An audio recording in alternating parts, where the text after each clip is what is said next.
To order this, the regular meeting, Tuesday, May 21st of the City of Waynesboro Planning Commission. Mr. Stewart, will you please lead us in the Pledge of Allegiance?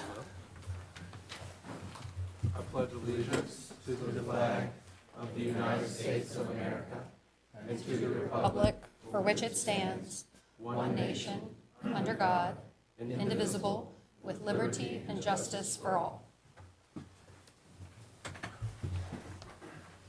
Thank you and welcome everyone. I think in my short time as chair, this is the biggest crowd we've ever had. We have a motion for adoption of the agenda. I'll make the motion. I'll second. All in favor? Aye. Motion carries. This time I'm going to open the public hearing for public comment for items not on the agenda. As a preliminary matter, I will note because of the crowd and the increase in attention that some of the items on the agenda have had tonight, for the sake of clarity and simplicity, all of our speakers, signed up or otherwise, will be limited to 4 minutes. So the green light will go on. When the yellow light goes on, you'll have 30 seconds left. We'll ask you to keep your comments to less than 4 minutes. So with that, we have public comment period for items not on the agenda. Anyone here to speak on items not on the agenda? None being heard, I'll close the public hearing for public comment for items not on the agenda. We'll move along to public hearing for preliminary subdivision. Plat request by D.R. Horton, agent for Rose and Gray LLC for amendment to a preliminary subdivision plat approved on October 17th, 2023 for an 82-lot residential subdivision on 12.181 acres at 0 Rosser Avenue, Waynesboro, Virginia, tax map number 42-12-7. Staff, take it away. Okay, yes, so this is a preliminary plat amendment for Rosser Avenue subdivision. Excuse me. This particular property is located off of Rosser Avenue, right next to the healthcare facility, Rosser Avenue. So this is a quick look at the approved preliminary plat that was approved last year in October. The parcel is 12.181 acres, and it was approved for 80 lots. The amended plat shown here shows a couple things that have been slightly reoriented. The lot number has increased to 90. And a couple other quick things that you'll notice with this: the main entrance has moved from down here where the little road comes off up to here, and then the parking areas have been removed in place of some on-street parking along this little side road and the parking lot. But we'll walk through that in just a moment here. So as I mentioned, the biggest change that you'll notice is that reorientation of the main entrance. Originally, this was a hammerhead-style turnaround on Rosser, and then the main entrance was down here on that little side street. It is now changed places, and the main entrance will be up here, and will include a new cut through. I believe there's a median currently there on Rosser, and so there'll be a turn lane installed along with a cut median opening, allowing entrance into the property from here. Along with this relocation, the right-of-way was increased from 50 feet to 60 feet. And this was done at the request of the city.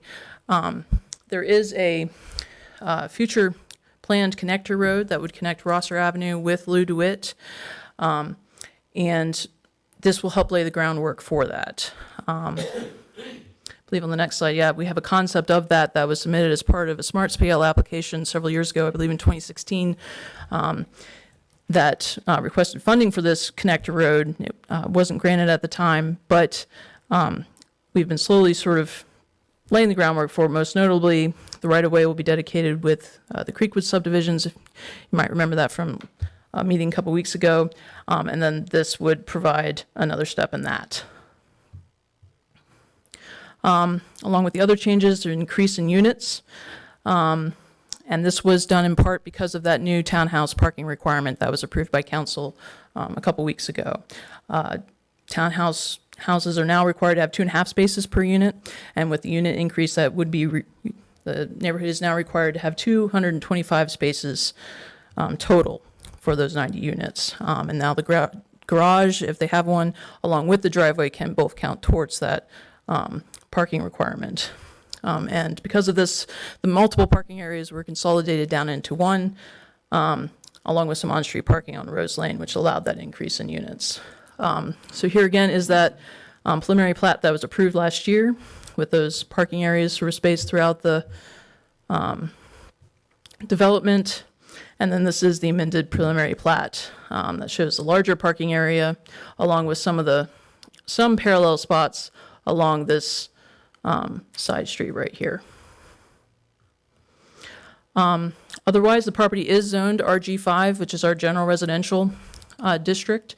A lot of flexibility within that district. It does permit townhouses at a density of 8 units per acre. The 90 units proposed equates out to about 7.39 units per acre. So they are underneath the density required for that zoning district. In addition, 2,000 square foot minimum lot size. And the lot sizes range for this amendment from 2,040 to 6,529 square feet. So they meet that requirement there as well. As far as utilities and stormwater management go, public water and sewer is available for this property. And they do show on the plat 3 stormwater retention areas. And final configurations for the water, sewer, stormwater will all be determined during that public improvement plan process.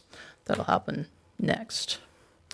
And finally, staff believes that the applicant's amended plat does meet the standards of the subdivision and zoning ordinance and is therefore recommending approval.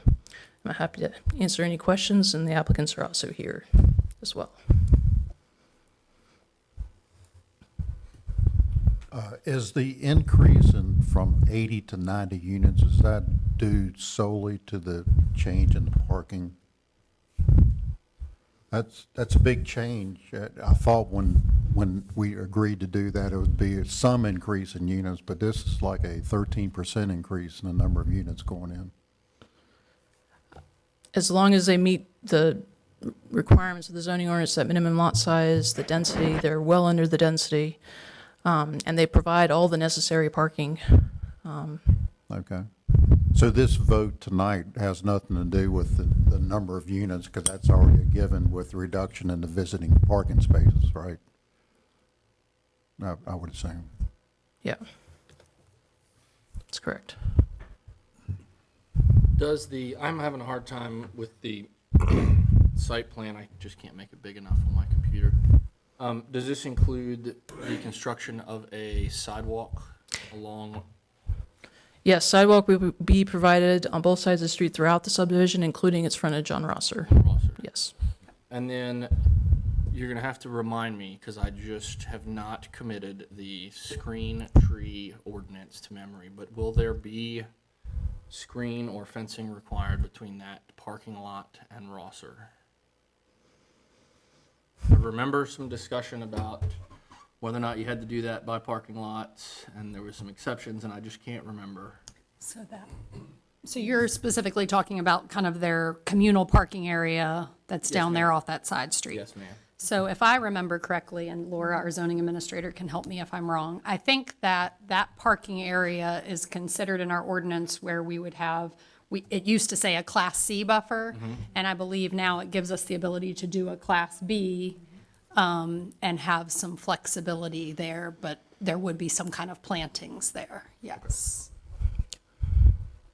How does the additional units and the rearranging of the development affect the runoff into the creek that borders it? So all of the, so at this stage, it's a preliminary plan. But once they get to their public improvement plan stage where they're doing the full-blown engineering of the project, that's when they're required to demonstrate to city staff that they are meeting all of the quantity and quality requirements of the Virginia Department of Environmental Quality. So those are very stringent standards that exist throughout, and they have to show by engineering standards that they are meeting that quantity and quality. So At this stage, we don't have a specific answer of how all of that may be achieved, other than they've shown here are some conceptual areas where that stormwater management would occur, but the actual numbers and specifics would be approved by a city engineer and public works engineers during the public improvement plan. And potentially, if that meant some lots had to go away, or if that meant, then that would happen at that time. So they have to work through that at the public improvement plan stage, if that makes sense. Yes. So the number of units could be reduced if they can't meet that requirement.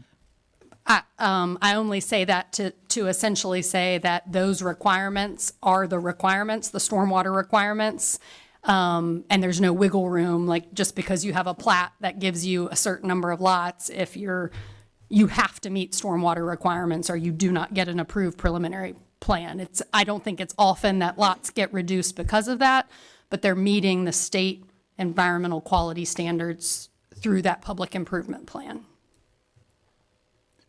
Yeah, I was new on the planning commission when this came before us, and, I learned more, you learn more as you go along, and, you got Pratt's Run there, and, I'm just concerned about the density, which I know we're locked in because of, what do they call it, not the at-will, but by right. And, that's due to the comprehensive plan, and in their wisdom, they allowed high density in that area, which unfortunately, that's what we're locked into. So now I've got a concern, we're going from 80 to 90 now, so it makes it even more high dense. But I do like the idea of the connector. I think that's very much needed. But is that part of this whole thing as far as allow room for that connector, I guess, right? So when the plat got approved in October of last year, they had shown a 50-foot right-of-way through there.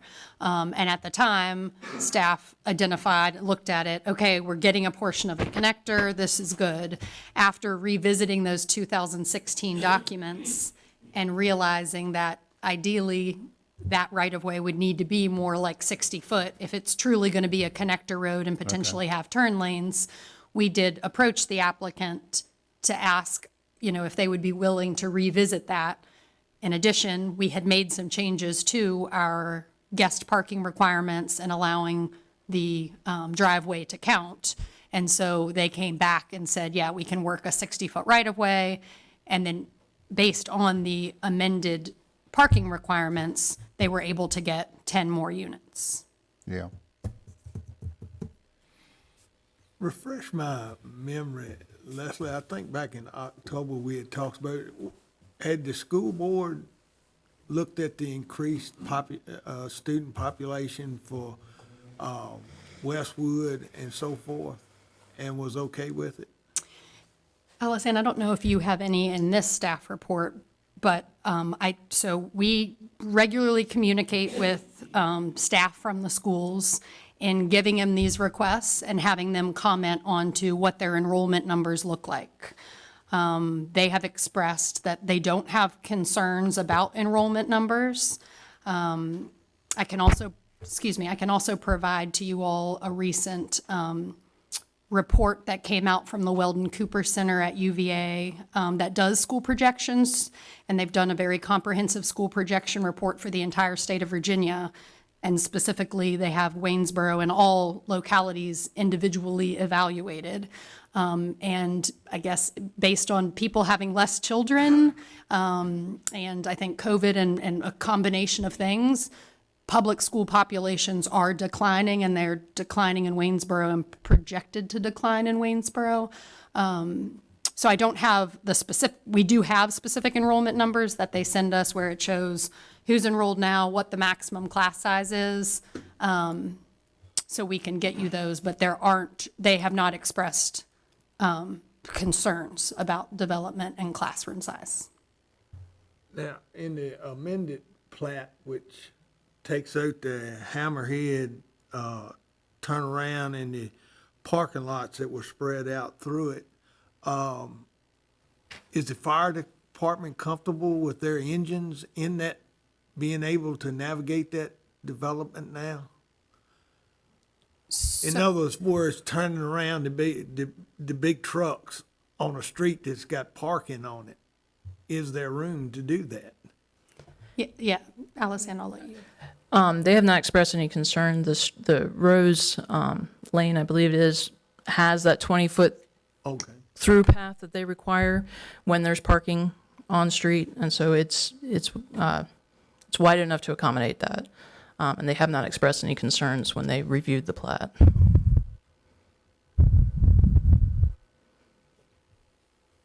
So And- the, Sorry, just as an aside, I think it was a good comment you made, Mr. Flory, about the screening along that parking area. And so if the commission votes to approve, it might be good to have that kind of as a denoted on the plat so that we make sure it's something that we catch when we're doing the further development plans. So I just point that out.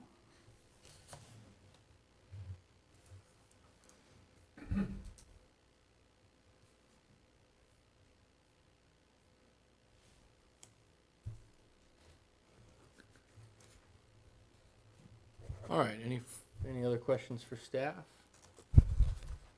Hearing none, I will now open the public hearing for the preliminary plat, subdivision plat request by D.R. Horton, agent for Rose and Gray LLC for amendment to preliminary subdivision plat approved October 17th, 2023 for an 82-lot residential subdivision on 12.181 acres at 0 Rosser Avenue, Waynesboro, Virginia, tax map number 42-12-7. Do we have anybody signed up to comment? I do not have anyone signed up to speak on this one, but the applicant is here if they would like to speak. Yeah, would the applicant like to speak? Yeah, sure. So we'll have the applicant speak, and then it sounds like there may be someone who didn't sign up that would be Understood. interested. Yeah, Okay. I'll certainly. So my name is Jeremy Fox, engineer of record for the applicant. They're actually, D.R. Horton is here as well. Happy to answer any questions you all have. I will note, based on the, I know it looks like 10 units is a lot of additional units, but it's actually turned out to be about 1,300 square feet difference between, once you eliminate the parking that was required prior, you're looking at about 1,300 square feet difference of impervious cover. So there is no issue with sending additional overage to the creeks or any of that. You know, we're definitely meeting our standards as far as meeting state standards and that kind of stuff for DEQ. And this was driven by the city. I think they mentioned that. A lot of this was based on the connector road, and we kind of had to revamp everything. The streets were widened to accommodate a better pedestrian-friendly, 60-foot right-of-way. So there are things envisioned through that connector road that wasn't before. And this affected, I think, 3 different developments. I think it's Creekwood and Silver Creek. So we kind of went to the drawing board and came back with this. Even though we increased in 10 units, really the overall, it's kind of a wash. And, it still meets all the requirements by right. And I will note the parking lot, I know that was a big concern from screening, but it's actually like 15 feet below Rosser, so when you're driving, you're really not going to notice the parking lot beneath it. So that is one thing to note, that it drops about 10 to 15 feet down, so you will not see a lot of those cars parked there for the parking requirements. So will the retention areas be increased to accommodate the extra 1,300 square feet? Yes, we've revised everything accordingly, very minimal, based on the approved 3 ponds that we showed. We extended the volume a little bit on the middle pond, but other than that, it's pretty much a wash from the original approved. Well, we appreciate you reconfiguring at our request and then coming before us. Yeah. It was a wrench in the plan, but, overall, I think it still meets the intent. Thank you. Any other questions for the applicant? All right, members of the public? Just a reminder, we are going to use the lights. Yeah, we should be good. I just had a couple of comments based on the presentation today. I did sign up for the other comment section, but I'll make this brief. I'm sorry, can you Yeah. briefly give your name and address? Yes, sorry. So my name is Connor Roach. My address is 1600 A Street here in Waynesboro. As the only person who has personally run every foot of every street in Waynesboro, I like to take the opportunity to say, like, any increase in sidewalk space or areas for pedestrians is warmly welcome by the community of us that utilize foot travel through the city. So anything that's going to increase sidewalk space on Rosser Avenue would be really welcome, especially in this gap that we have. I think it runs from Northgate and then going to I think it's west all the way up to like Walmart in that area. That whole section of Rosser doesn't have any sidewalks or any way for pedestrians to safely navigate a very busy road here in Waynesboro. So hearing that the plan it would include at least some on the frontage of Rosser, if we were to have that entire area that that would cover the frontage of that new subdivision, that'd be immensely helpful. And then obviously looking forward for the city, like connecting that all the way down would be very helpful and increase the safety and availability of services for all people in Waynesboro. I know that certain subdivisions like Anna Maria Estates off of Ivy, like that developer put in down by the creek that runs through that property. They put in their own greenway section through that area. I was wondering if there was any plans either by the developer or by the city with the connector road to do something like that. I know there's that waterway that runs through that property that the connector road would be connecting. So just to plant that bug in everybody's ear for further consideration, obviously in the future. But with that, those are all my comments for this. Thank you. Thank you.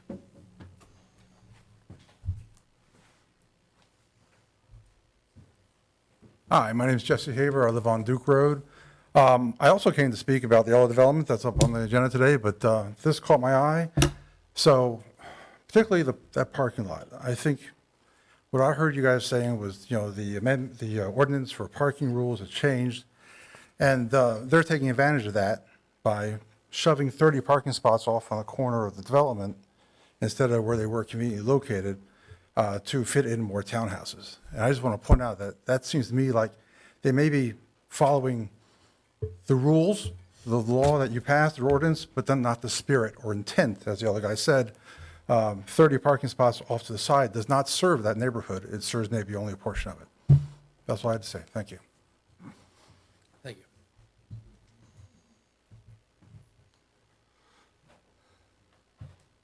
Other members of the public? Hearing none, I'm going to close the public hearing in this matter. Any other comments from the members of the commission? No comments. All right, then, do we have a motion? I make the motion that we approve staff's recommendation, also with adding on the shrubbery along the parking lot, be added on to staff's recommendation. We have a motion on the floor. Do we have a second? I'll second it. All right, all in favor of approval of the preliminary subdivision plat request? Aye. Aye. Any against? Nay. Motion carries.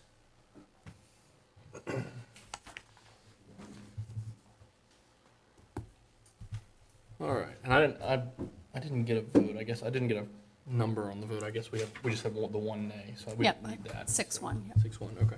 Thank you. Oh, yeah, 5-1, sorry. 5-1. Yeah. I'm relying on you to count.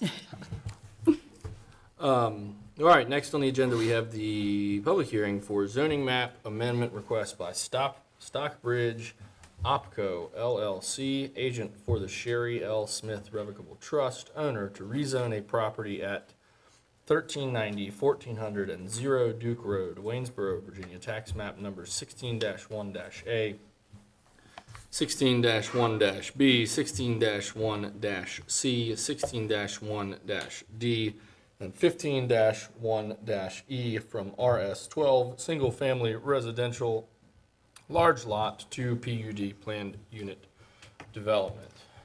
Turn it over to staff. Okay. Yeah, so this is the rezoning application for the Smith Farm.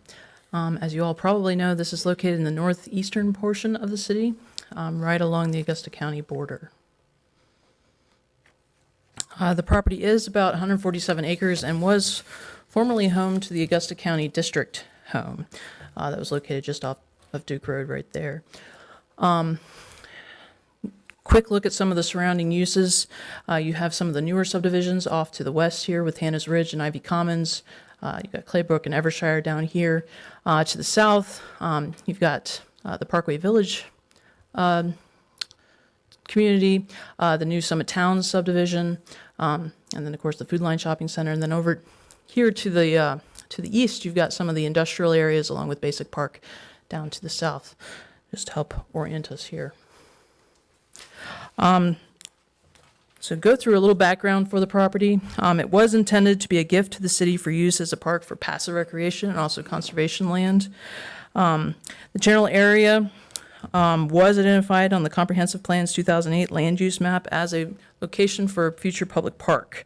The city does have concerns about the maintenance of the property given its size, and also the deterioration and potential liability of the old district home building that is still on the property.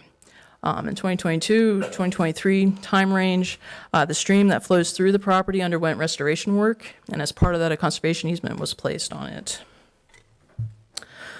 In early 2023, the city did enter into a memorandum of understanding to examine the development potential of the property, and that would include provision of parkland, removal of the district home building, conservation of the property elsewhere in the city. And staff has been working with the applicant since the fall of 2023 on a code of development for this property. So the nature of the request, the applicants are requesting to rezone the property from RS12, this is our single-family residential, to planned unit development. Our RS12 district is our single-family residential large lot. It permits single-family detached residential development on 12,000 square foot lots. Our ordinance does contain an option that would allow for cluster development at a density of 3.5 units per acre in exchange for conservation of land as part of that. And the proposed zoning would be planned unit development, which would require a code of development outlining how the property would be developed. Here is a quick look at a zoning map. Most of the surrounding property is zoned the RS12, but you do have some RMF, or multifamily residential, to the south, some RG5, and then of course industrial across the river here. So our ordinance does require that anyone rezoning to a planned unit development prepare a code of development. And that code would include an introduction to the overall project, a concept plan, permitted uses, area and dimensional standards, details about the required common area and amenities, along with design guidelines. The Smith Farm Code of Development proposes that the property be developed in 4 phases, and that those would include a mix of residential types and densities depending on the development area. And the overall maximum would be 400 units, which is about 2.7 units per acre. It would also include the dedication of 60 acres of public parkland and the construction about 3/4 mile of the greenway. And there will be some connectivity among the individual development areas in addition to adjoining properties. So this is a quick look at the development areas overall, including that dedicated parkland shown in green right there. The next slide provides potentially a little better look. You have the Hopeman Ridge development area here to the south. You've got the Streamside development area accessed off of Duke Road near its intersection with Sherwood Avenue. And then you have the Duke Road development area along Duke Road. And then you have the Westfield development area off to the west. And so we will walk through each of the development areas and what will be permitted in each, starting with the first phase, Hopeman Ridge. So the Hopeman Ridge development area is about 25 acres and would permit up to 180 dwellings. There would be a mix of unit types permitted, including single-family detached, attached, duplexes, corner lot duplexes, multiplexes, and townhouses. And this area was designed to complement the higher density areas to the south of the property with the Summit Towns subdivision, also the Parkway Village Apartments. The second development area is the Streamside. This would be phase 2. It is approximately 10 acres and would permit up to 50 dwellings. It would also permit single-family detached, attached, duplexes, corner lot duplexes, multiplexes, townhouses, and a manufactured home subdivision. And it would be accessed, as I said, from Duke Road near its intersection with Sherwood Avenue. Phase 3 would be the Westfield development area on the western side. It contains about 35 acres and would permit up to 150 dwellings. A mix of unit types would be permitted here, including single-family detached, attached, duplexes, corner lot duplexes, townhouses, and also accessory dwelling units. And this area was designed to complement the single-family development happening to the west in Hannah's Ridge and Ivy Commons. And it would be accessed from Ivy Commons subdivision with an interparcel connection right here, and along with a connection to Hopeman Ridge on its southern side. The final area, phase 4, would be along Duke Road. This area encompasses about 28 acres and would permit up to 20 dwellings. There's only one unit type permitted here with a single-family detached, although accessory dwelling units would also be allowed on lots larger than 2 acres. This larger lot area was meant to be a transition area over to the more rural residential located along Duke Road within Augusta County. And these lots would be accessed by individual or shared driveways along Duke Road.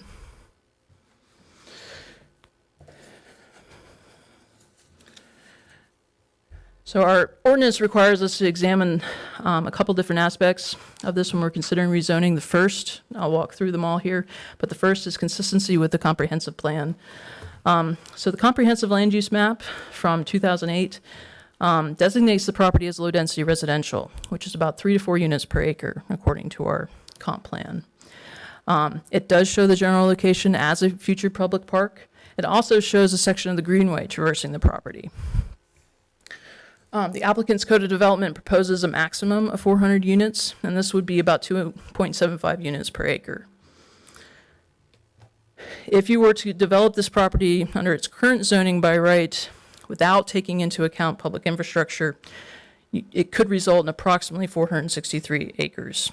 And that is without considering the existing conservation easement. And so staff does feel that this proposed rezoning complies with that comprehensive plan because they do keep the density low, even though it looks dense in the particular development areas, and they're also providing for that future public park and the greenway. And this is a look at a snapshot from our comprehensive plan. The property is located right here. This is the symbol for the public park, and then these green dots through here is that future greenway location. So next is the suitability of the property for the proposal. The property is zoned for low-density residential, and the Code of Development does cluster the development in certain areas to avoid negative impacts on the existing natural features on the property, and that is that stream that runs through along with the wetland areas that are associated with it. There is public water and sewer already on the property or will be present due to the development happening on its boundaries with Ivy Commons and the Summit Towns subdivision. And this project would lead to the demolition and removal of that old district home building that is deteriorating on the property still. So staff does feel that the property is suitable for the proposal. Next is the environmental impacts. The Code of Development does propose to protect the existing natural features on the property, namely that stream and the wetland areas. First is through that existing conservation easement that was placed on those areas. In addition to that, you have the dedication of the 60 acres of public parkland that would be used for passive recreation. You have the clustering of the development into those 4 development areas, so you keep the sensitive areas protected in that way. And in addition, there is an existing cemetery on the property, and that will be preserved and protected and be maintained by the community's HOA, and will remain accessible through the community's trails. And the next is the adequacy of public infrastructure, starting with transportation infrastructure. As far as connectivity goes, the only 2 development areas that will be directly connected is the Hopeman Ridge and Westfield development areas, and that's through that road on the southern side of the property here. That will involve a stream crossing. Connections will also be provided to Summit Towns to the south and Ivy Commons to the west. The Hopeman Ridge area, there's a connection here that leads out to Hopeman Parkway, and then also here out to Hopeman Parkway. In addition, this is the Ivy Commons connection that will be provided within the Westfield development area. The Duke Road development area will be accessed from individual or shared driveways along Duke Road. And then the stream side development area will have that single entrance on the Duke Road near its intersection with Sherwood Avenue. And then once again, this is where that location is right here. And then finally, there will be future interparcel connections possible to the south and west. There is a future connection possible to the parcel of the south right here in the Westfield development area, and then also adjacent to the property on the western side there. After consultation with VDOT regarding this development, it was determined that a traffic impact analysis was not required due to the limited connectivity within the development. But a turn lane warrant analysis was completed for the Hopeman Parkway development area. And that analysis indicated that the right and left turn lanes on Hopeman Parkway would be triggered by this development. And the developer would be responsible for those upgrades when they go to develop that. In addition, the applicant completed an expanded turn lane warrant analysis at staff's request. It considered the impacts of the Westfield development area, what impacts that development area would have on Hopeman Parkway in addition to the Hopeman Ridge. And that additional analysis will look at things like queuing lengths for the turn lanes on Hopeman Parkway, how long those turn lanes would need to be. And it would also look at the impacts on the streamside development area, what that development area would have on Duke Road. This study was received late last week, and staff hasn't had adequate time to review it, and also time to consult with VDOT on that analysis. And then finally, the Code of Development does include language that states that the traffic analysis and access management studies will be completed by a developer at each stage of the development. And this would typically occur during the preliminary plat or public improvement plan stages. And then any infrastructure improvements that are warranted by those analysis would be the responsibility of the developer at that time. Moving on to public water and sewer infrastructure, there is a public sewer line that currently runs through the property. As far as water goes, there is a public water line that runs through the eastern side of the property near Duke Road, and then there will be additional connections possible with the Ivy Commons subdivision on the western side, and then Summit Towns to the south as those develop. There will be evaluations to determine the adequacy of the water sewer system, and any necessary upgrades are going to be a responsibility, again, of the developer at the time of those developments. And again, those analyses would take place at the preliminary plat or public improvement plan stage for each of the development areas. And this is just a quick snapshot. The green arrows here is that public sewer line that goes through the property. And then the blue over here is that public water line on the eastern side. So moving on to schools. This particular property is located within the William Perry Elementary School District. We did receive updated enrollment numbers from the school system in 2024, and William Perry is currently well below capacity with 449 students enrolled. They have a preferred class size of 730, with 815 being the maximum. Kate Collins is a little closer. They have 620 students enrolled, 792 being the preferred size, with 900 being the maximum. So there's also some space there. And then finally, Waynesboro High School is probably the closest. They have 894 students enrolled, with a preferred size of 1,070. And then Parks and Recreation.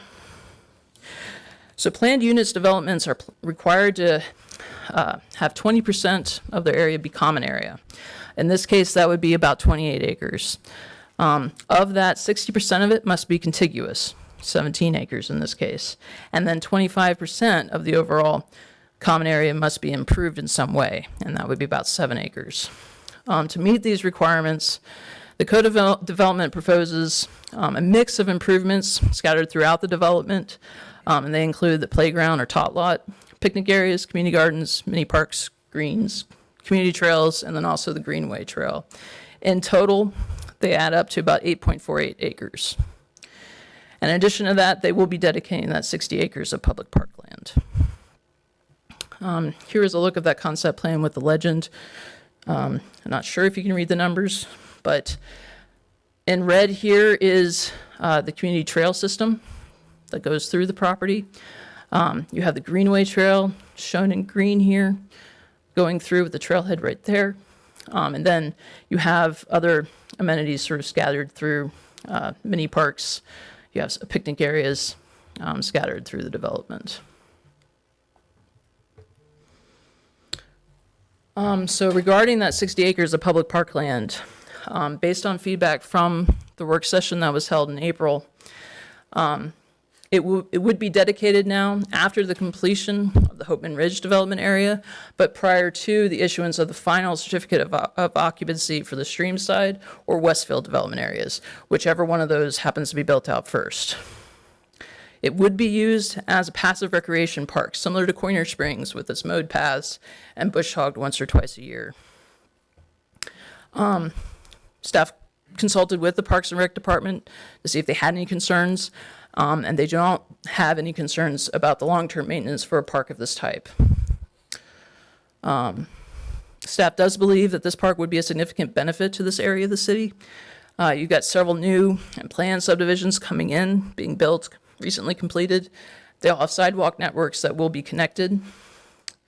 And this would be the only park within reasonable walking distance for these residents.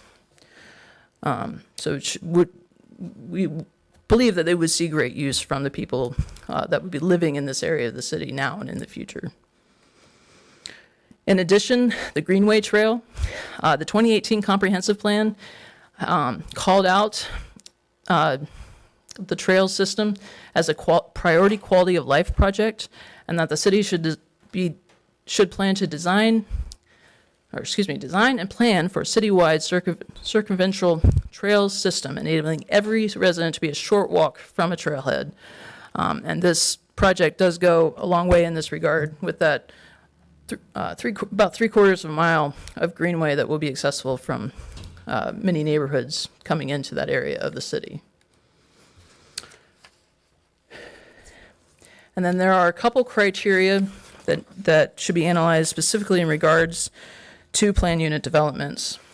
The first is that it facilitates the creation of convenient, attractive, and harmonious community. The Code of Development submitted by the applicant calls for a broad mix of housing types in 4 development areas that are meant to complement the existing or coming development in the areas in their direct vicinity. It also protects the property's natural features with that dedication of the public parkland and the conservation easement along the streams and wetland areas. And it also provides for some road connectivity, but also has an extensive community trail network, along with that portion of the Greenway Trail. So staff does believe that it would facilitate it meets this requirement. Another one, second one is, does it adequately address historic structures or resources? While not specifically applicable to this development, you do have that old district home building still located on the property that is significantly deteriorated and causing concerns about safety and liability. The Code of Development does contain a voluntary proffer that the building be demolished and removed by January 1st, 2026.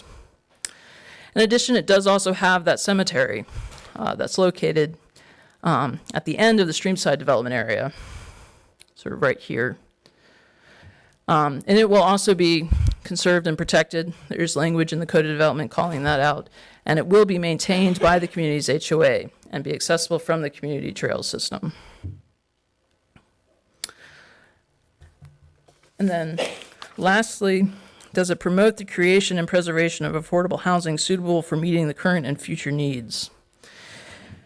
The Code of Development, as I've said, does indicate a range of housing types will be provided along with a range of price points. These price points are likely to vary according to the housing type. Townhouses possibly a little less expensive than single-family detached, for example. And this will be a big step in addressing the area-wide housing unit shortage. With that, the applicant did volunteer 3 proffers. The first is that it would be developed in general accordance with the applicable plans and descriptions provided within the Code of Development. The second was that dedication of parkland to the city.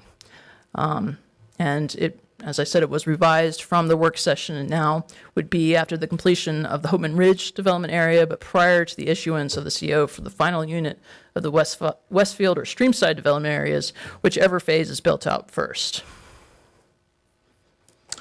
And then the third proffer is regarding the district home, which also was revised since the work session based on feedback provided from Planning Commission and Council. So the district home building would be demolished and properly disposed of within 90 calendar days of site plan or subdivision plat approval for the Streamside development area, but in no event later than January 1st, 2026. Should the applicant, its successors, or assigns fail to comply with the above requirement, any and all permits and applications related to the Streamside, Duke Road, or Westfield development areas may be suspended until the district home is demolished and properly disposed of. So that change addresses what enforcement capacity the city would have should, for some reason, they not follow through on the demolition and removal of the district home. So with that, staff is supportive of this application, but we are recommending that you table it tonight to allow staff and VDOT time to complete our review of that additional traffic analysis that was submitted by the applicant. It just happened too late for us to do it in time for tonight's meeting. So with that, happy to answer any questions, and the applicants are also here, and happy to answer any questions as well. I have a question. When the phases are starting to be built, what would be the impact to the surrounding communities and neighborhoods as far as like an entryway into accessing the construction site? So the access points are the ones that are shown. We typically don't have kind of review of, you know, they do provide kind of where construction traffic might go. But what you're seeing as access ways would be the permanent access points. And if there were any amended access points or any kind of construction roads, that would probably be done as part of like their ENS plan of identifying where potential, you know, that they needed to lay down gravel or denude area. But at the rezoning stage, we're really looking at, and for the traffic kind of analysis and turn lane warrant analysis, we're identifying where those kind of full-term, long-term access points are. And you can see there's one into the Ivy Commons to the west, two to the south, to an already approved townhouse development that accesses on Hopeman, and then one over on the Duke Road area, other than the potential shared driveways or individual driveways. I guess my only concern is like if you start with Westfield and you're only utilizing that one access point, then Ivy Commons can then be impacted by the amount of travel. So with their phasing, they have identified phasing, and what staff believes in kind of sequential numbers. So they plan to start with the development area there that Alisand is highlighting. So really, with that being the case, the development to the south of it that is currently under construction would need to be completed first, and/or I guess at a similar time with construction traffic, essentially to have those full-blown access. So that's the first one, if I'm not mistaken. The second is over, they identified as that stream side. And then third, what is adjacent to Ivy Commons. And then fourth would be those additional kind of larger lot, single-family residential. So that's the phasing that we are understood it would happen in. Okay. And does the COD kind of cap what you had identified as a possible influx in units? Because I saw that it could go from, I think, 400 to like 467. Yeah. So the overall number that is being permitted is 400 units. And then in each individual pod, they have a maximum also. So without, memorizing all the specifics, there might be areas where they've identified a maximum in one pod, and if all of those added up, they may be over 400, but they would be limited to not only the maximum within each development area, but also the overall maximum. Of 400. So you would not have more than 400 units with this development if this current code of development were approved, yes. Okay. At some point, I think it was during the work session, there was some discussion about commercial and streamside. That is not a part of this application, correct? Yeah, after some discussion with the applicants, they really didn't have any specific commercial in mind, or anyone interested in developing commercial in that area. So after a little bit of discussion, they felt like it made the most sense to potentially, to remove that so that some potential concerns about types of commercial would go away. So yes, there's no longer commercial uses identified with the code of development.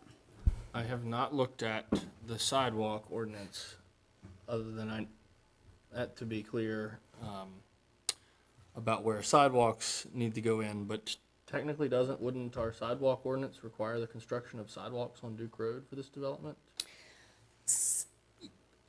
Okay, so I have two things about the sidewalks. It would technically, I'd have to look at that. I know that. I'm asking the question. Sure, I'm not, sure. I can't remember either. Yeah, I think the ordinance would require it. We're also able to kind of waive that as part of this code of development, I believe. If council approves it, they're essentially waiving that. I know we all want sidewalks. They're a great thing. I would say from kind of a planning background that adding them along Duke Road would kind of contribute to maybe it looking more developed than it does as it fades into the county. So that's why we have been supportive of the fact that they would not have to do them. But I think you're right in that the ordinance requires them, but it could be waived as part of this process. Yeah, I just want to make sure we're being specific about that, because I Yes. know that we've been pretty specific about requiring them in other places, and I want to make sure we're not treating anybody differently. So I want to make sure we understand what those requirements are, and and more importantly, understand what we're not asking them for that we're asking other developers to do. Sure. And so this one, they specifically in their code of development said, we are intending this area to be more of a transition into the rural parts of the county. There aren't any sidewalks anywhere along Duke Road, so we would be requesting not to have to do them, and staff is supportive of that. They have also requested that sidewalks only be provided on one side of the road within the development areas. And our ordinance allows some flexibility there. It says they're required on both sides of the road unless a greenway is provided. and then they can be, then there's some flexibility. So staff has looked at that and the fact that they are providing a little under, or 3/4 of a mile of greenway, that they would only be doing them on one side. So there is the flexibility in the ordinance there. Yeah, and to be clear, I think it's sensible that we not require the sidewalks on Duke. Like I said, since we're asking this of other folks, I want to make sure we're applying things equally or equitably. Is the cemetery a family cemetery? So staff does not have any specific knowledge other than that a cemetery exists, so I can't answer that question. We have obviously asked the applicants to include information within their code of development that it would be protected, that access would be provided to it through trails, and that it would be maintained by the HOA. But other than that, I have no specific knowledge of individuals or family or not about the cemetery. Well, that's all well and good, but I'm just curious as if it's a family cemetery, have all the graves been identified? And what are they gonna do if they're digging out in there and they run up on unmarked graves? 'Cause how old is that cemetery? Yeah, I don't know the specifics of that other than I guess the code of development, if approved, would give the city authority if someone says what they said they were doing, protecting this area, they're not doing. We have our code of development to do that. But I don't have any other specifics in terms of how old it is or things of that nature. Because I'm also wondering if it's a family cemetery, does the family still have rights to have their heirs buried there? Because that would affect the development of that Well, little strip of it property. would have to be, presumably that cemetery is going to be transferred by deed to the HOA as part of the community areas.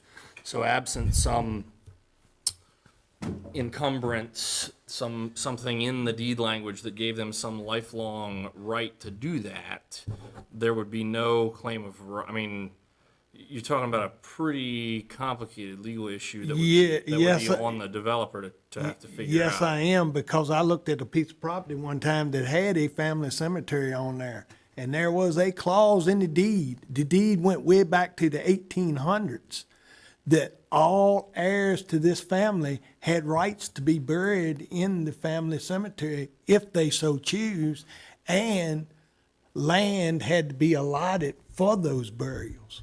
So I'm wondering if all that has been looked into and taken into account and all that, because I know of 2 instances over in Shawsville where developments were planned, the cemetery was identified, but when they started removing the soil, they found numerous unmarked graves. Actually, 3 places, 2 of them on the grounds of the University of Virginia, that they did not know they were there. So, Will there be someone from the city that's able to survey the area of the cemetery? No, so typically, that would be kind of a private landowner issue. I guess going back to the code of development, the city would have assurances that they're not developing it and that it has access maintained. But if there were any legal encumbrances on the property, we as the city don't do outstanding deed research for any other properties or development. So that would be a liability of the developer. Our interest is just that it's identified as being protected as part of the development plans and access be provided through the trails. Yeah, I think your point, well taken, is ultimately it's not going to be the city's problem. no, it's not the So- city's problem, but it could affect the development of that little area right there and bring a much bigger legal issue to the developer. I was just curious. I didn't know if it was a family cemetery or a cemetery related to the district home. Yeah, I'm not. Because then it becomes 2 different things. If it's a family cemetery, it's one thing. If it's a cemetery for the district home, that's something else.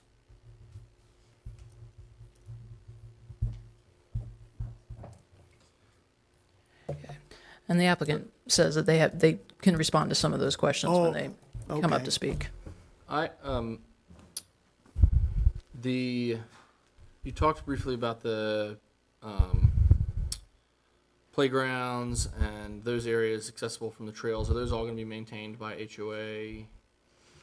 Yeah, the community amenities will all be maintained by the HOA. But the greenway will be maintained by the city? Yes. Okay. So yeah, to clarify, those red lines you see are their kind of private community trails maintained by the HOA, and then the backbone that runs, that's blue, that runs along the stream there would be the public greenway trail.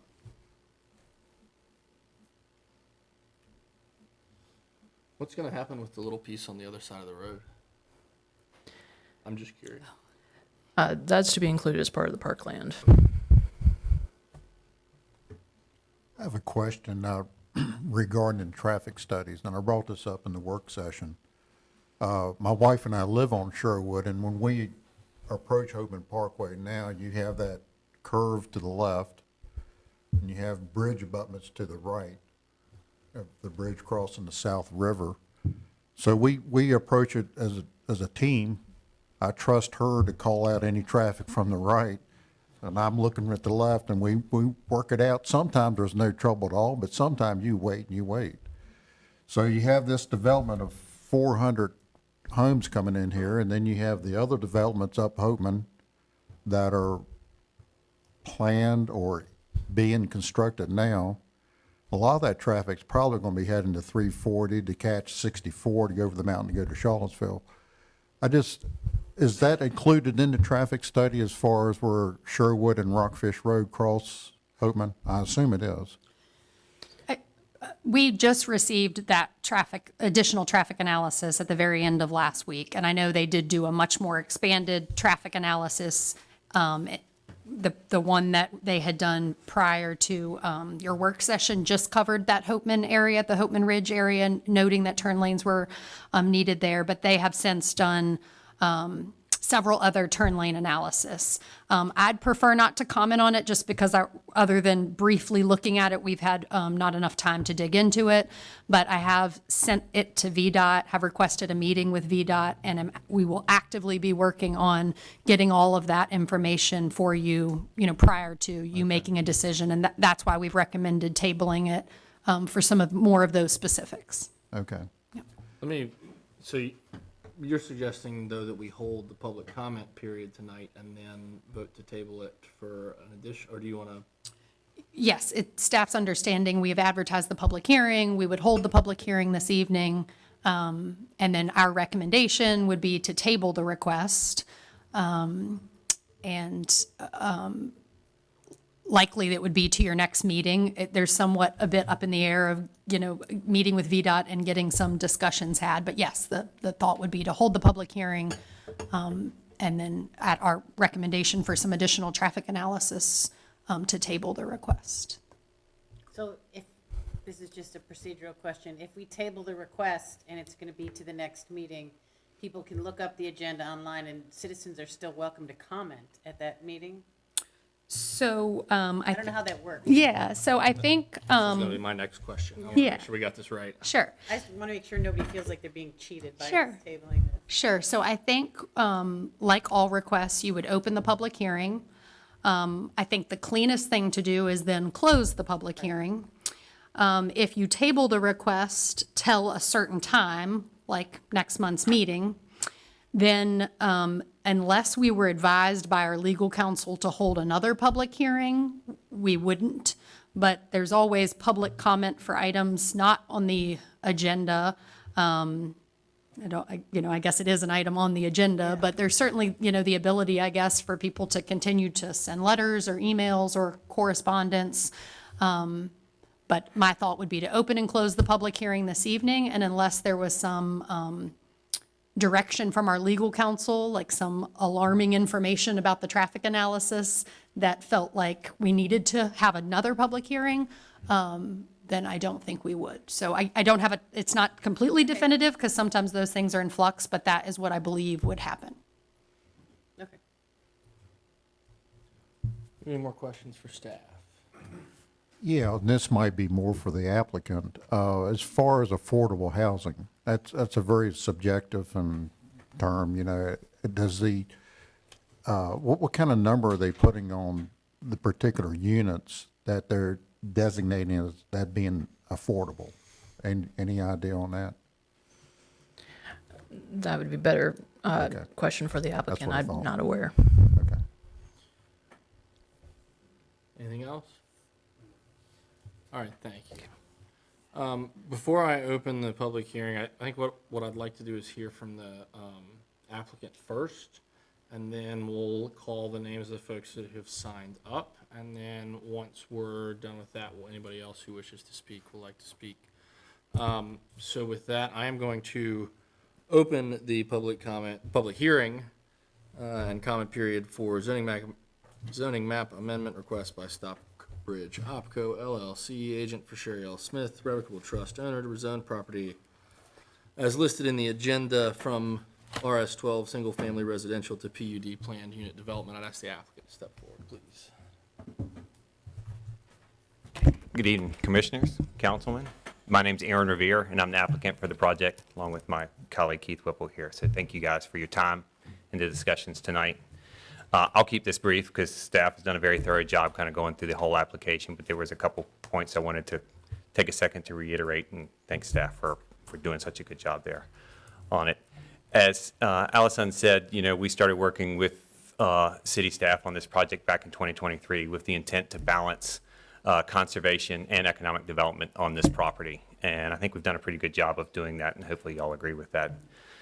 My personal history on this property goes back about 10 years. When I first visited the property, this was one of the initial sites considered for the DuPont settlement funds. And of course, y'all luckily got a lot of funds to do your South River project and things that were done here. But at that time, we became very well aware of the condition of the farm, its suitability for aquatic resources, as well as a few other things that the property offers. Since that time, the stream has been restored, as they noted, and there's an easement along the stream corridor there. The banks were highly eroding, about the height of your counter in many places. And so that was done for water quality aspects, and that has been kind of restored back to a condition that was less than desirable at first. But back in 2022, we came back and started meeting with city management on the property. One, to help them secure some other easements on the property to connect with the utilities that you were shown that were existing there. So worked with the landowner to help secure those easements and connectivity, as well as took some time to actually go through and scope some of the utilities that were on the property to make sure they're in good, suitable condition. You just put a little camera down there and you check it all out, and so that was done. But when we worked with the city back then, we kind of, as a group, began to collectively reimagine the future of the property. And that is because at the time, and given the size of this property, its location, its connecting to utilities, at nearly 150 acres, it was taking a lot of future potential housing inventory off the table, while also a large kind of asset for parks to manage. And so therefore, this rezoning to help kind of revitalize that. And it's a rezoning that is, as she said, about 60 units less than what the current by right would be, plus or minus, so about a 15% reduction. But we didn't want to burden the city, and the city didn't want to be burdened with not only a large physical asset, but one that came in an as-is condition. So trails would not be there. Stream would not have been restored, although it has been now up front. Old buildings, not just the district home, but several others, would still be as is in deteriorated condition. So now we're taking conservation of now 60 acres and handing it over with amenities in place and liabilities removed off the property as well. So we're pretty proud of that kind of aspect of the project. And to go along with that, you know, they spoke to the density that we're proposing here. And so, yeah, it's a 15% reduction in density from 3.5 to less than 3, 2 3/4.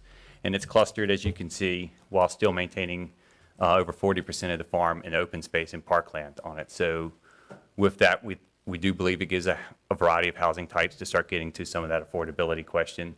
The variety of housing types is the largest driver of that affordability, being able to scale out different sizes. I think y'all can envision how the different scale and sizes of product here would be offered. And we even included the ADUs, the accessory dwelling units, in the project. That you can think about that as an in-law suite above your garage or other things. That in and of itself is good for families. It's good for affordability. We're interested in the cottage housing types that you guys are thinking about in the future here, and that Streamside could allow for that. So it gives them some variety going forward with that housing type. And as staff has said, the property itself is suitable for the proposed use, and it complies with the comprehensive plan. So we're proud of that. We did complete the traffic studies. We've done a few. We did another one at request after the informational session, and they haven't had time to review it. We've gone through it, and the punchline is we have a couple turn lanes below the Summit Townhomes development on Hopeland Parkway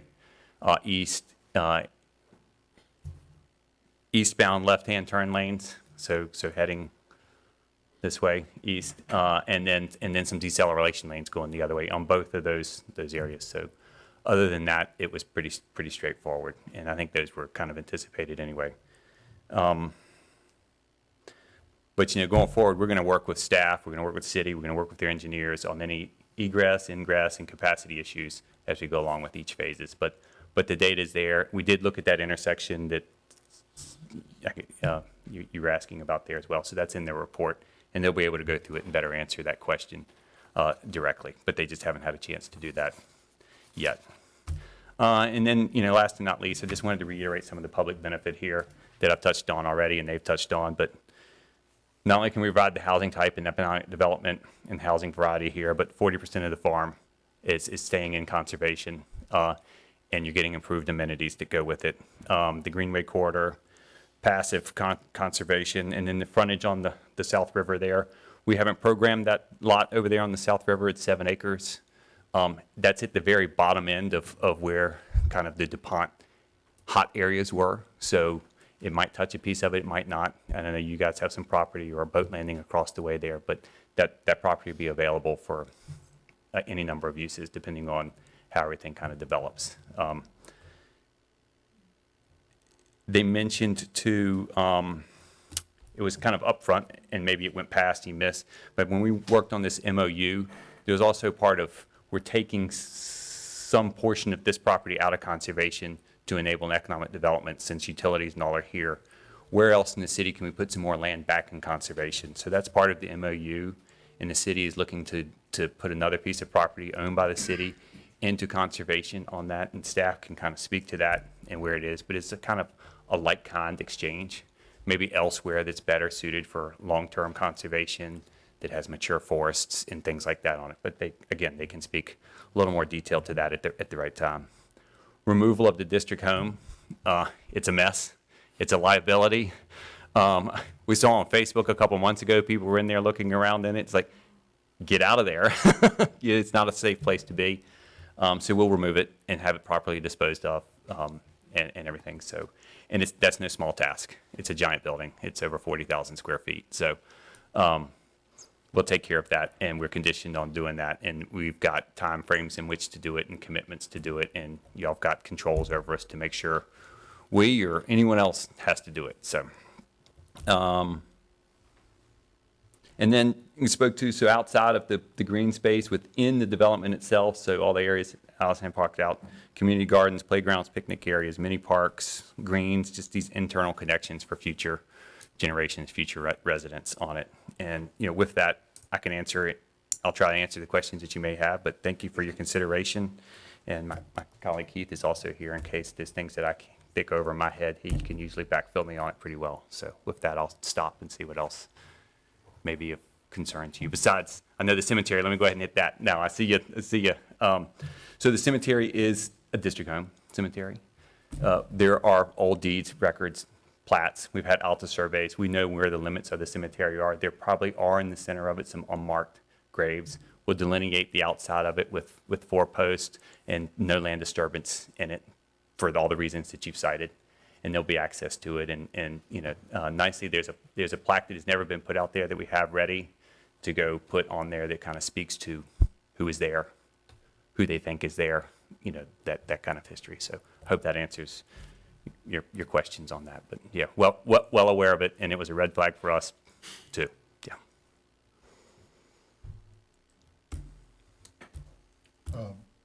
I'll ask my affordable housing question again.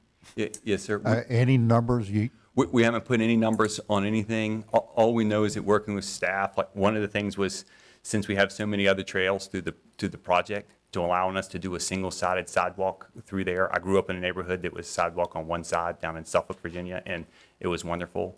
Just that one thing allows us to be a little bit more affordable in certain areas on the project. So that gives us a little flexibility with housing size, development connectivity, and that kind of thing. But no numbers on it. We haven't proposed to do any deed restriction or other affordability components because we've got to wait and see kind of what the market says and what the buyers want and different things. But I do think that we have some variety that complements other things that you all have seen in recent times in the city, as well as maybe going forward with the folks that are attracted to Waynesboro with all that you've got going on. You know, between the South River Preserve, you got the new Natural History Museum, you know, soccer fields. The good quality of life is here. You know, people want to be here for better or worse. I know some people don't want everybody here, but at the same time, it's a good quality of life. You're on the river, and yeah. So, Okay. so I don't have a direct answer to your question. Understand. I'm sorry. Yeah. So as far as where the affordable housing will be going, as far as which phase, would that be the stream side, since there's a largely- max of 30 manufactured homes? Yes, largely streamside, and then Hope and Ridge, the first phase is largely townhomes or duplexes. So by nature, a little bit more affordable and at a price point that makes sense in today's mortgage rates, as well as the buyer profile that when talking to other people have been here. The stream side, yes, has a variety there as well. And in terms of manufactured homes, we don't want to mislead you with what we're thinking of there. While it does connotate different things for a lot of folks, a lot of this, what we've seen in other places, is a prefab home that can be done in a way that kind of comes in and comes to market a little bit faster, whether that's in sections or otherwise. So we just wanted to give ourselves that variety as we're thinking about that. So. Did I? Okay. But on the manufactured homes, you're not talking about bringing in each half of the house on the side of a trailer, are you? That's not what we're envisioning, and part of that depends on the buyer's profile and that kind of thing. There's definitely single family living. There's also two-story living, so we take that into account too, and getting feedback on that as well. So Because I it's know important. in other parts of the country, there's a big push for, they're prefab homes, but they're built in a warehouse, and then the walls and everything are brought on site, and For sure. they look just like a traditional stick-built house, but everything's run, electrical, plumbing, conduit, a whole 9 yards. Largely so, and we've seen some, and the quality of them exceeds what we expected. And largely because they're built in a controlled environment, so the QA/QC during the construction is done. It's not like a rainstorm hits you and you left things half open and all that stuff, and it was done. So I think those could be considered. We just didn't want you to think that we were proposing a bunch of wheelhouses or other things in here. That's not what we're currently thinking about or envisioning here in terms of community. But when you do that, I will say that the housing affordability can come down. You can deliver a house for the house itself, so the sticks and the wiring and stuff, you can deliver that you can have it brought in for $100, $125 a foot. Which is amazing in today's time. You got to add the foundation and the earthwork to it, but taking that into account, you start to get to affordability and things that make sense. So, yeah. I hope I'm also answering your question. Yep. Complicated answer, but yeah. We're keeping some options on the table for feedback. Yeah, because it doesn't look like any of them houses have a basement. They're all on slab. They're usually done. You have somebody who knows how to do an initial footing setup on it. But it all depends on, each model is different and where you're working with them. I've only gone and visited a few of them. Most of them are more in the deep south. I haven't gone to ones out west.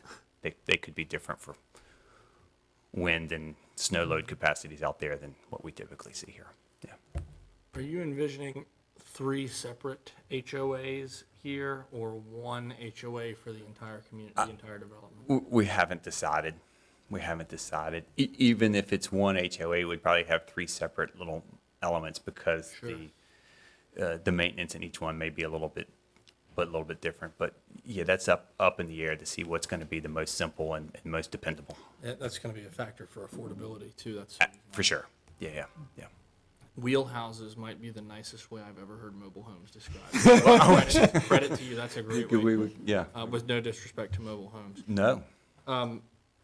Do you know out of hand if it was developed just as regular RS-12, how many units it could have on it?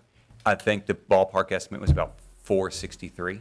So that was the number somebody was asking about before. I think it was about 463. That may or may not take into account, you see a dotted line maybe in the middle. It's about a 15-acre conservation area around the stream side. You could net that out, but that's undevelopable anyway. It's kind of floodplain. So it was about 460 versus 400. So this is a 60-unit reduction to facilitate. By right, Yeah. Yeah, below Yeah. by right. Yeah, about facilitate. 15 plus or minus percent below right. Well, 15 plus percent below right. Thank you for your diligence and work on this. Absolutely. Yeah. Any other questions? All right, thank you. Thank you. again. We'll stay here in case there are more. Thank you. Appreciate it. We have a list. Yes, we have several people signed up to speak. The first is George Tran.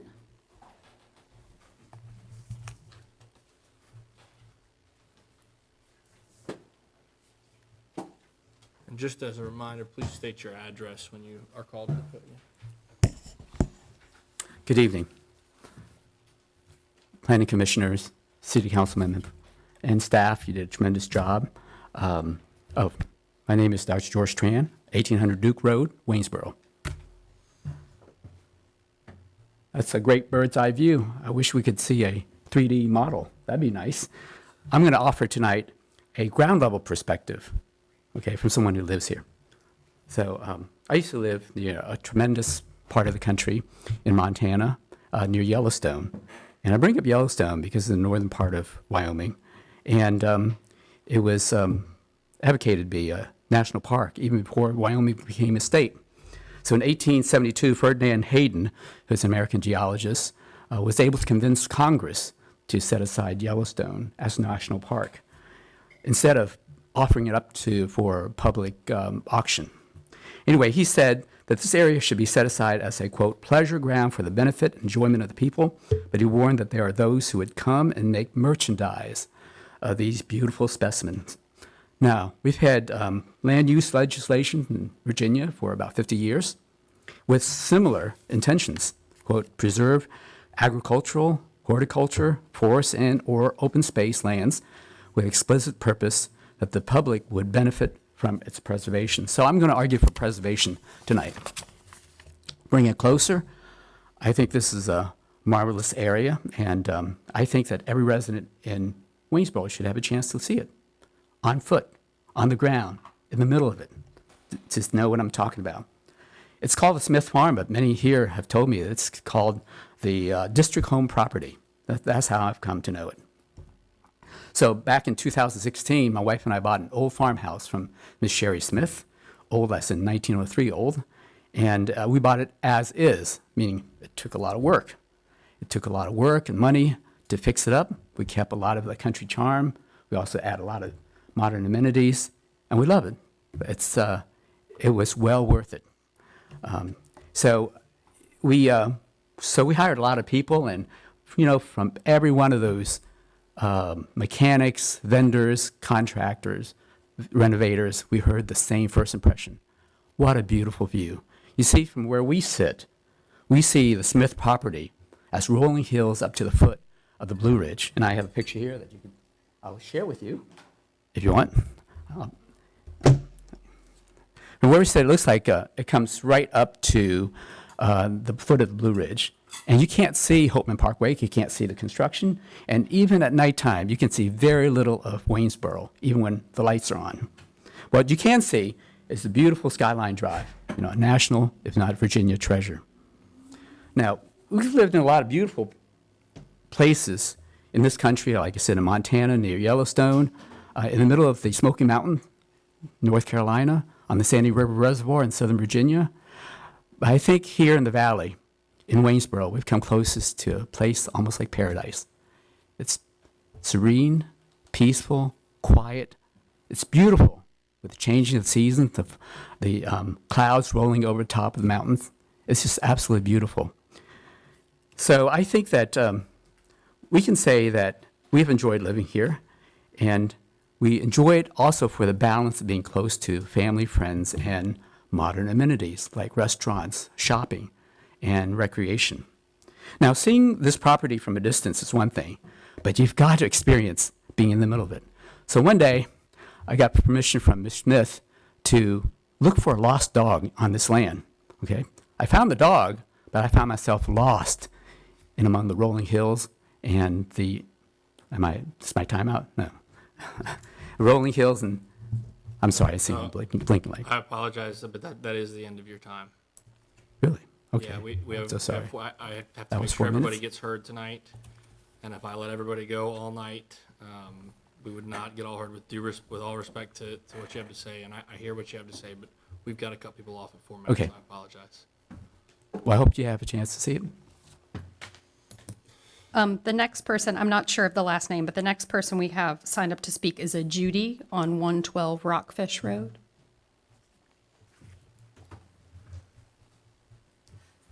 Hello, my last name is Sade. Sorry. That's okay.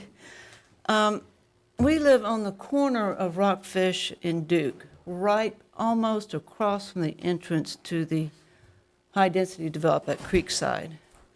And I don't know if you all are aware, but Duke Road is at that point, it's a very steep, curvy hill coming down. And we've already had people wreck into the fence on one side and on the other side and run into the guardrail at the end. And also, Rockfish Road is a cut-through from Dooms. So it's already a fairly high-traffic area. And if you have a high-density area that is a hidden, at this point, a hidden driveway coming out onto that dangerous hillside. And I just don't see how the road's going to handle that traffic. I mean, you're going to get a bottleneck right down where Duke Road runs into Rockfish, sorry. And that's basically what I wanted to address tonight. I just don't see how that high density right there is going to, And I also have a request. You're saying you didn't want to do sidewalks on Duke Road. There are a lot of people that walk on Duke Road, and we would really appreciate a sidewalk. Thank you. Thank you. The next person we have signed up to speak is William Giltonen. My name is Bill Giltonan, and I too live at 112 Rockfish Road. The concerns that I have on this development initially, and since we've moved here, it's been kind of a point of contention, the group home, because it's a nuisance actually when I think about it. But my main question is, if that property has asbestos in the insulation or piping, I have no idea about the history of the home. It was in ruins when we came here, and probably been 15 years before that. But I would hope that the developer would follow the Department of Environmental Quality's guidelines for asbestos removal when they deal with that group home, tearing it down.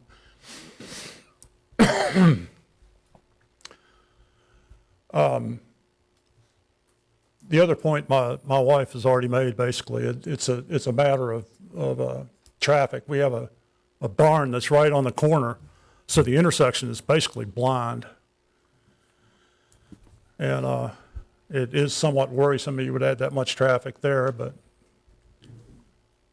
progress continues. That's all I have to say. Thank you. Thank you. The next speaker signed up is Scott Mayers.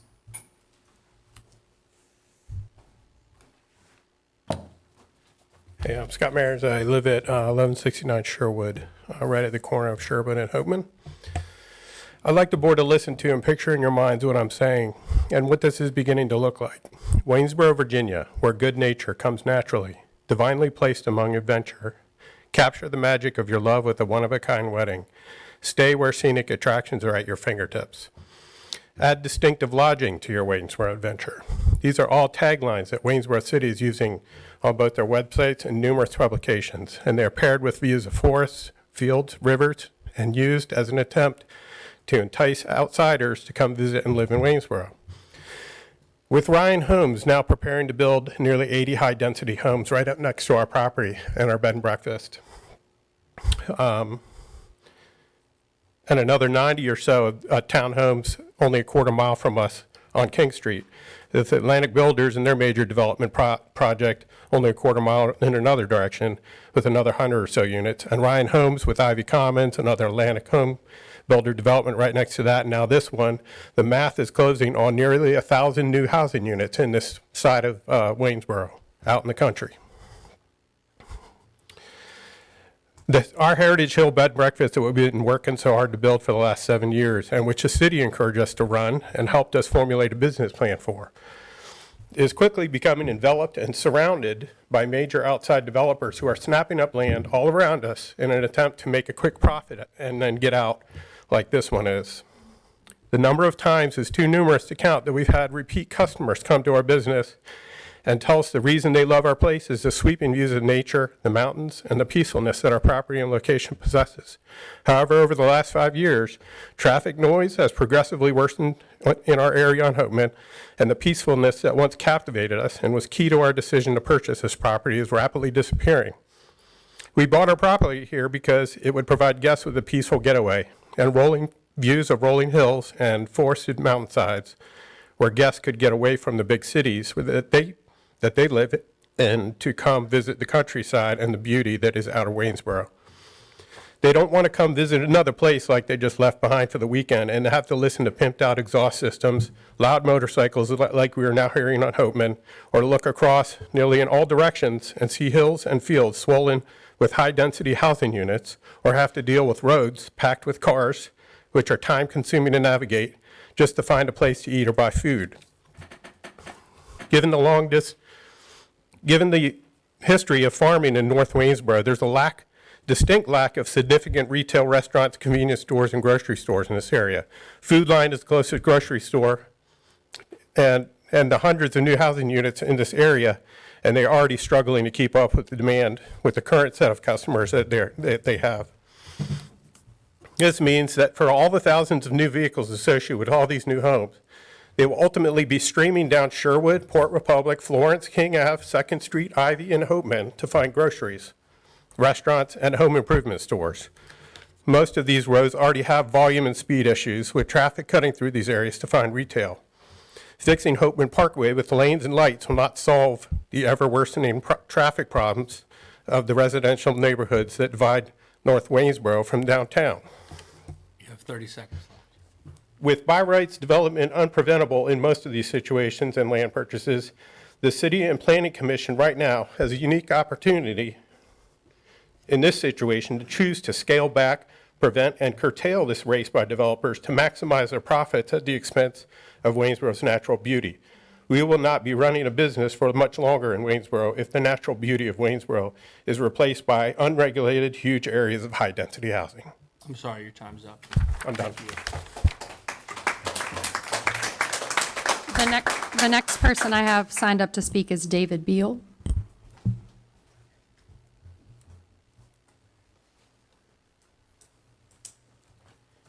My name is David Beal. I live at 1595 Duke Road across the street from the subject property.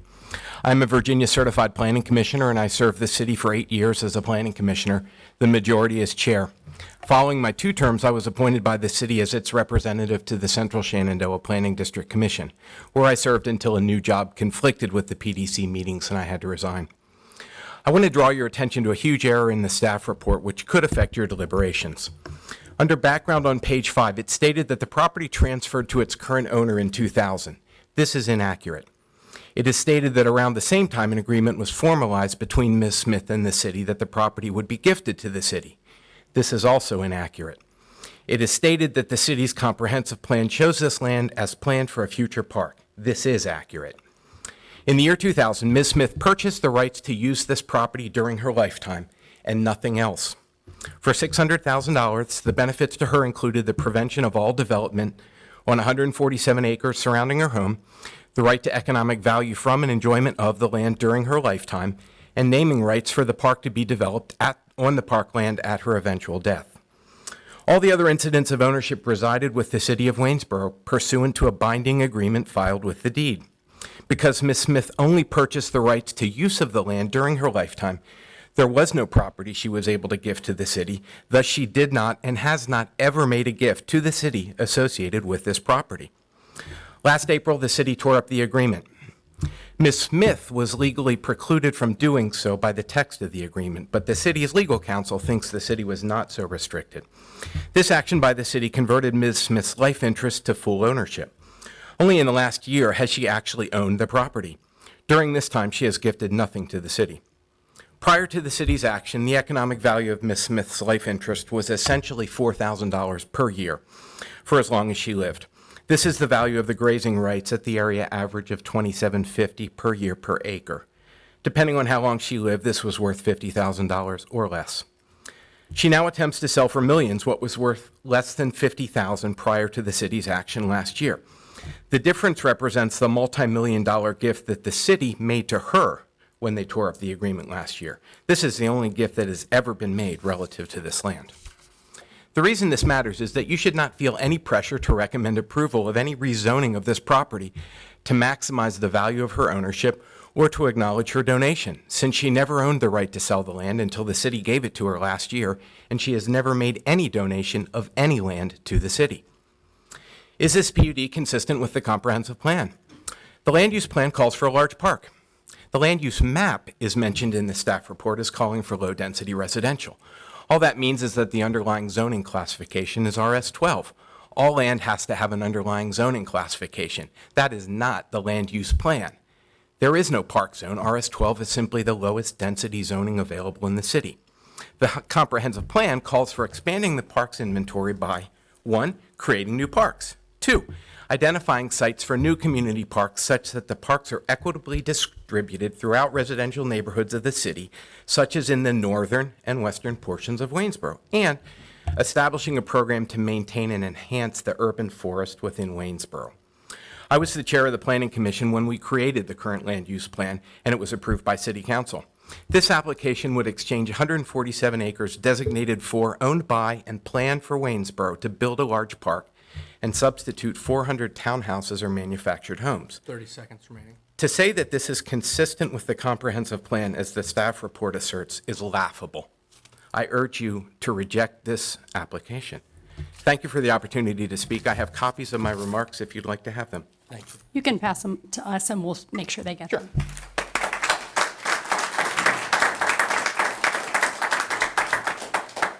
The next person we have signed up to speak is Steven Strohsnyder.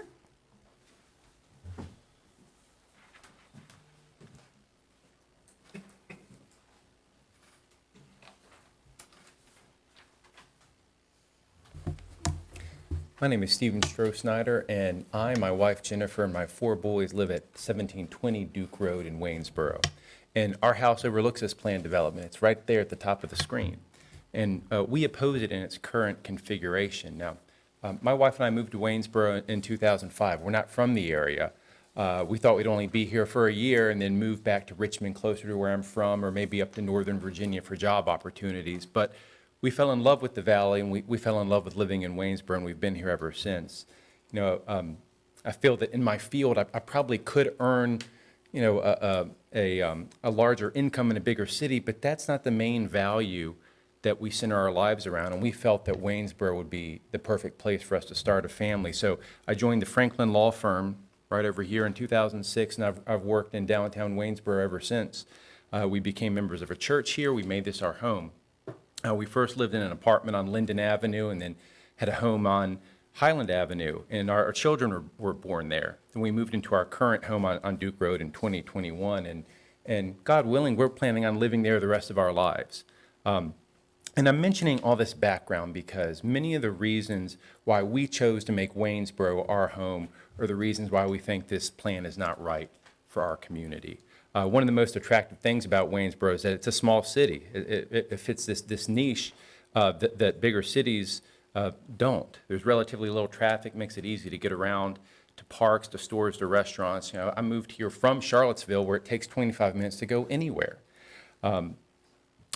We know that dense residential development is going to increase traffic and commute times. And although the submission describes itself as having 2.75 units per acre, that's misleading. That's based on the entire 147 acres, when large portions of that land could never be developed due to the conservation easements, the streams, the floodplains, the need to build infrastructure.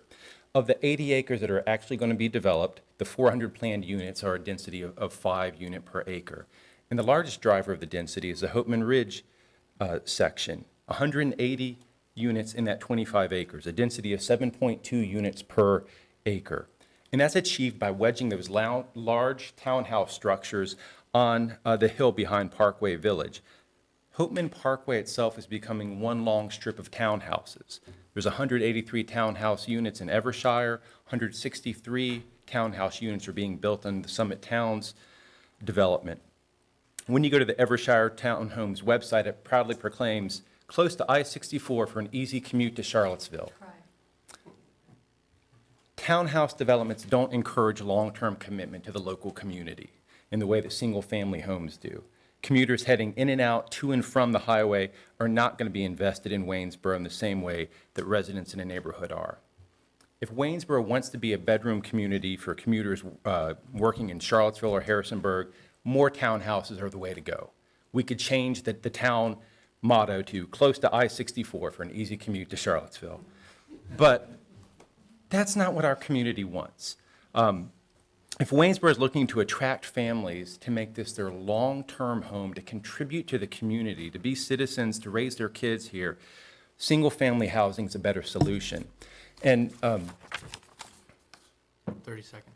thank you. The planning decisions you're going to make today are going to impact Waynesboro for a long time.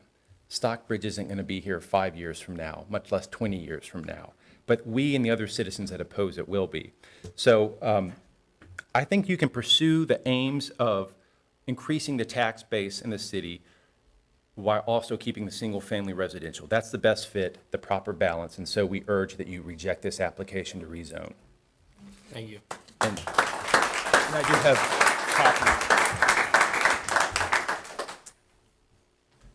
The next person we have signed up to speak is Jesse Haber.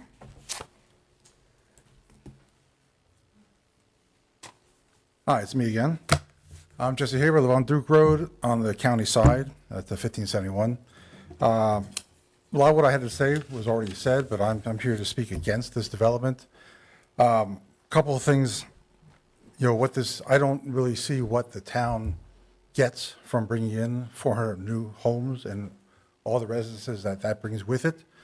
It seems like that's more of a cost to the city than a benefit to it. And you can see clearly with the development going on already on Hopeman Parkway and around there, across the street from, you know, William Perry, there's another development that's planned for that, and others, that you're going to have a lot of expense coming forward with road changes, improvements, widening. You know, you can imagine the line of traffic lights along Hopeman Parkway, or perhaps there'll be roundabouts. I think VDOT really loves those right now. And, you know, so you can imagine that road, which is something of a bypass, will be like Broad Street is now, which was the original bypass. And this is just what you see over and over again with every city, growing and growing and growing, building more people in that helps strengthen maybe the political strength of the city and the people who run it, but doesn't actually help the city be a place that you really want to live and spend your time in, as some of the other speakers said. And I think you should take into account, you know, that all this development, including this one here, is going to continue to change the character of Waynesboro and make it more like a Harrisonburg or a Charlottesville, and which is, I think, what most of us don't want. On some specific items, There are some real logistical issues with some of the roads here, like was pointed out. The district home entrance on Duke Road is just flat out a dangerous place to have traffic coming out of.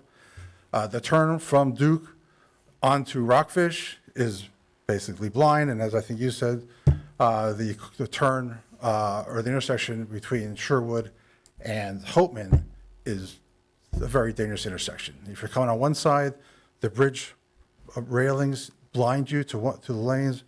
On the other side, you have the curve coming from the Food Lion direction. You can imagine, as you increase the traffic flow there, all the work and the expense to the city to actually make that safe. And that's going to happen years after this development is done and these developers are gone and have taken their profits. I have nothing else to say. Any questions? Thank you. The next person we have signed up to speak is Kelly Haber.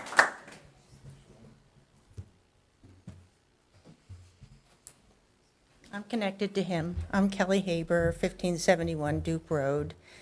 Part of me sort of likes the idea of having a neighborhood that you can walk through, but the area there they call Streamside, the stream, they just did all this remediation on this stream, and they're going to pile all these houses into that territory. And, you know, I think that like a lower cost of buying something sort of encourages people to maybe buy them and rent them, which again, you know, you have people that maybe don't care as much about the property as, you know, the single family homes. I just think that it would, and the traffic, I mean, like my husband was saying, that to have that curve, the hill, everything, it's just so dangerous already, and to put that many people coming through that road just, I think is a big mistake. So I encourage you not to accept this. Thank you. The next person we have signed up is Connor Roche. Okay, sorry. Getting too fancy. French. Yeah. Dad's from Ireland, so he would take offense to that, but thank you. Yeah, Connor Roach again, 1600 A Street.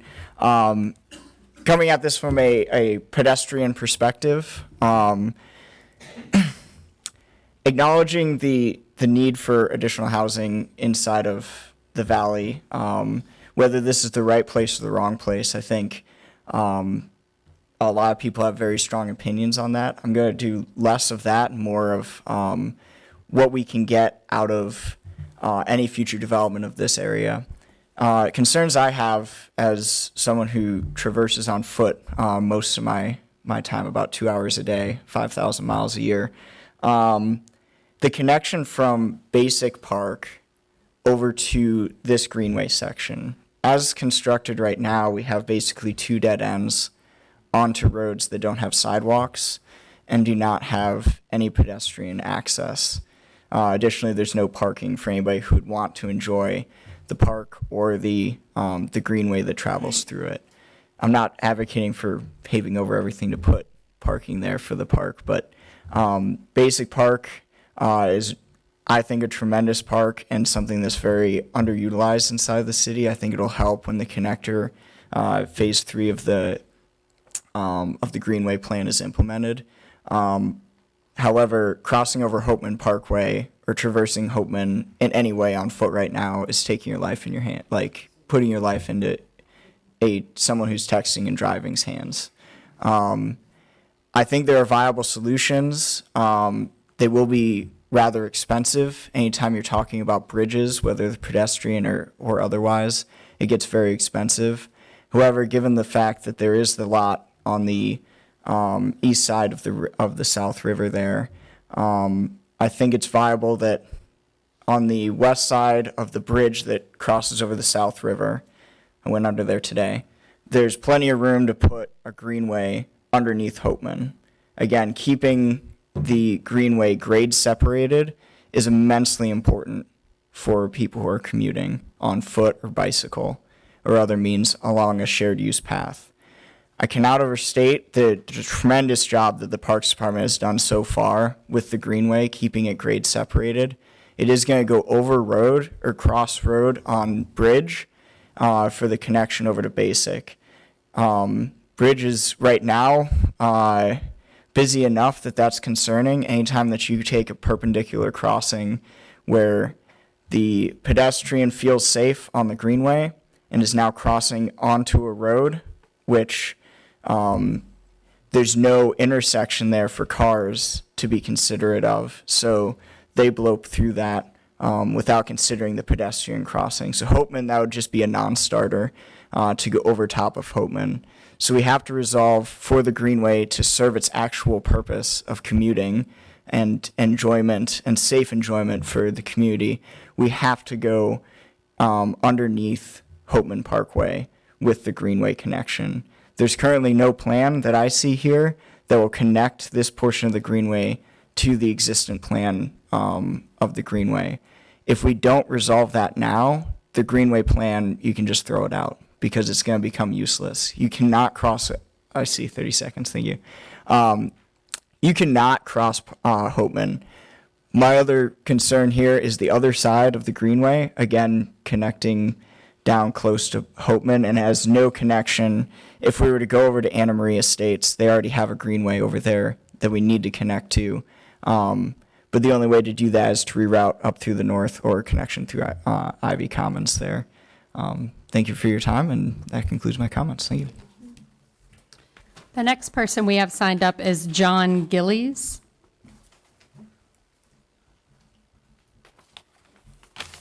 Hi, I'm John Gillies, 1633 Duke Road. Like many people here, we've moved to this area. We moved 25, 26, 27 years ago to this. Moved out from Middlebrook Road when it started getting a little bit congested with all of the new traffic and the development and the new roads and the bypasses. We came out here and found many things that Mr. Tron and others found. Green, the place that people will stop in this area and say, this is so beautiful. You've got the mountains on either side. So we came, we've invested, we built our home and all, and we were concerned when the district home went up for auction. Like many of all of the neighbors, everybody in the community, we were all there at the auction. We were all sitting around saying, what can we do to make sure that this isn't changed, turned around, turned into something inappropriate? So when Mrs. Smith comes in, makes this very generous and very visionary offer to say, and Dave explained some of the details of that, but our understanding of it was this was a visionary view of use of this area right along the river that could be a real asset to the city and the community. Imagine our surprise to find out that the city just tore up that arrangement a couple of years ago. We, across the street, were first notified of this 2 weeks ago. So there is kind of an issue of how do we think about and plan and use these unique areas. So I agree with I don't have a lot to add about what some of the other people in the area have said about the impacts of their lives and impact on that area. I would note the issue of the traffic. A traffic study is great. It does not do the same thing as sitting there and trying to cross that damn street when and trying to get across and see the car coming over the bridge. There's no question, but the traffic along Duke Road, the traffic along Rockfish, the traffic along Hopeman is going to be substantially impacted. And the study may say one thing. When you're sitting there in your car trying to deal with it, it's another. The last thing I would just note, I understand this is a sales presentation. It's really pretty, it shows all of this stuff. But it doesn't show, they tell you the maximum number of things, but they don't show you the maximum number. So there's sections of that, particularly the ones along Duke Road, where they say the maximum number there will be, I think it was 20 or 25 or something. They're not showing that. So this isn't a physical representation of what this might actually look like. It's a physical representation that is kind of like it, but it's not capturing everything that could be. And so a picture is different than that number saying 400 units. And 400 units is a lot. So thank you. The next person signed up to speak is Lydia Peterson. Just a moment. Is there a way we can turn the heat down? I think Laura might have gone to do that. Whatever's on, Yeah. we changed something. I feel it too. Hi, I'm Lydia Peterson, 1633 Duke Road. Been there for 25 years, as has this fella. I do have some comments that I had submitted via email, which I have here. And most of it has been mentioned here again tonight in a much more eloquent way than I said it, so I'm not going to repeat all of that. But I would note a couple of things, and it's somewhat underscoring what John just said, which is why is our input only now being solicited? That really bothers me. I mean, we've been there. I've been there for 25 years. No one ever asked us. And now, with 2 weeks' notice, we're told this is a done deal. And obviously, you all have invested an incredible amount of money in this. We would expect them to want to go ahead with it. I mean, it's a done deal, right? I find that very difficult to swallow. So that's number one. So I had two other, just one little thing. Does the 60 acres include the 7 acres across the road? The 60 acres includes the 7 across the road, but it does not include the 8 acres that's throughout the development, so. Okay, so the conservation area within the development, it does not include that. Okay. No, that's a good question. Yeah. The other thing is, again, about the traffic. One of my primary concerns here is about the streamside development. That is a ridiculous place to put a high-density development. That is where the concentration of the floodplain is. I mean, I have been down that road with Rockfish Road flooded over. I mean, I don't believe that our neighbors who live there at the corner, in the red house. Sorry. We're there. You're there, okay. But at any rate, they've been flooded out. I mean, several times. And, not only that, but you have a road, you're coming down the road. I don't know if you all have ever been there, but you come down Duke Road, and then you make a sharp turn, and there is a bridge that's about from you all to me that's supposedly a 2-lane bridge. It's not. You have to stop and wait for people to come by. And sometimes people are boogieing it down Rockfish Road. And, and it's almost blind. So that is, a major, major concern to me. So I'll be interested in this traffic study. And I really urge the commission to bring us back and to let us have more input after that happens. I strongly urge you to table this tonight, but I don't think, tabling is often just, we'll wait for a while. They won't pay attention anymore.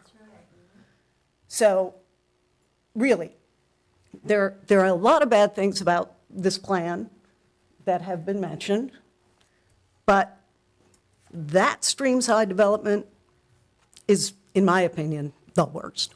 30 Thank you. Thank you.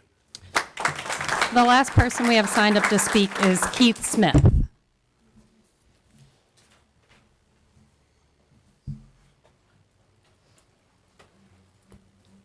Hello. My name is Keith Smith, and my wife and I reside at 1850 Duke Road, Waynesboro. We're the proud owners of a 73-acre farm that is adjacent to the proposed HUD property on the north side. Our Mount View Manor farm has 5,000 square foot custom log house with a panoramic view off of the rear porch. We purchased our property in 2009 from Sherry Smith, the current owner of the property on which the PUD is proposed.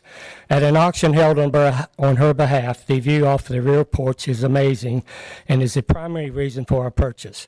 We previously owned and managed Royal Oaks Cabin Retreat located in Love, Virginia, at milepost 16 of the Blue Ridge Parkway. For over 17 years, we provided lodging, hosted weddings, and other special events. We talked to hundreds of guests and really got to know their preferences in a retirement community. They were mostly from metropolitan areas like Northern Virginia, Richmond, and Virginia Beach. They want to retire as far away from these areas as possible. They constantly ask us about real estate in our area. They want large lots, 5 acres or so, lots of green grass, fresh air, scenic views, and to be as close to nature as they can get. They spoke highly of Nelson and Augusta counties, and they love the small city environment of Waynesboro. They have lots of money. They can easily afford hundreds of thousands of dollars for the right building lot on which they can afford to build $1 million plus homes. They don't want to retire next to a PUD. Why not capitalize on this demand and create large lots which will create high tax assessments for the city that require little or no associated costs? They usually have no kids, so no additional school facilities are needed, and they can provide their own infrastructure. At the center of our Mount View Manor Farm is a 2.5 acre deep water pond, as seen in some photos that I will submit. Most of these photos have panoramic views of the Blue Ridge Mountains on which it's located, Shenandoah National Park, Skyline Drive, Appalachian Trail, and the Blue Ridge Parkway. This is the most beautiful area we have ever experienced. The pond has lots of fish. When we purchased the property 5 years ago, in addition, we restocked with minnows, bluegill, red ear, crappie, largemouth bass, and channel cats. This pond is the lifeblood of the habitat that we have created for many plants and animals. Just today, while planning this composition, I watched 3 blue herrings compete for the best fishing spot at the pond's edge. Our superstar is a beautiful, full-grown trumpeter swan that makes his annual 1,100-mile migration from Ontario to Waynesboro for winter quarters. He has been tagged and banded by the Ontario Trumpeter Swan Society. His ID tag is P61. Why Waynesboro? My best guess is that it's because of the habitat we created with our large spring-fed pond, surrounded by an abundance of vegetation growing in the surrounding pasture on which he feeds. Many other species visit our pond, including hawks, eagles, ospreys, and many species of ducks. Have you ever seen an osprey dive bomb the water, creating a loud splash in the quest for a fish? Sometimes he gets one, more often he does not. Now that's habitat. So what does our habitat have to do with the proposed PUD? Everything. If you approve this PUD, it is the beginning of the end of our habitat. Why? Because you will set a precedence for the next developer. After our demise, the new owners of our property will most likely be developers with a goal of maximizing profits by planning another PUD. We had to outbid several of them when we purchased our farm. There is no doubt that Mount View Manor Farm and the proposed PUD property are in the most beautiful area of Waynesboro, if not the country. Waynesboro. Sorry, you're out of time. Okay, may I submit some photos and copies of my letter? You can pass them to staff. Yes.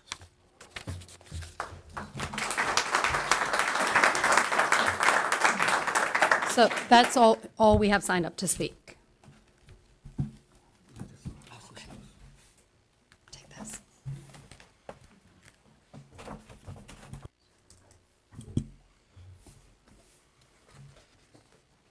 All right, do we have anybody who's not signed up to speak that would like to be heard? Okay.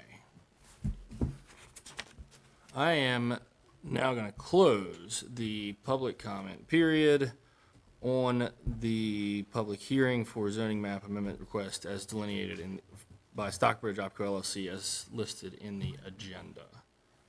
I want to thank everybody for their public comments, and because I'm sitting up here and I appreciate all of your comments, I'm going to editorialize for a moment because I can.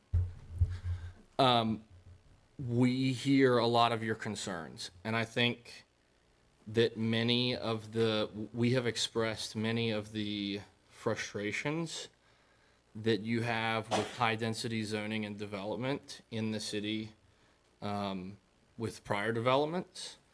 And we share your concerns about the burdens that these developments place on the city. I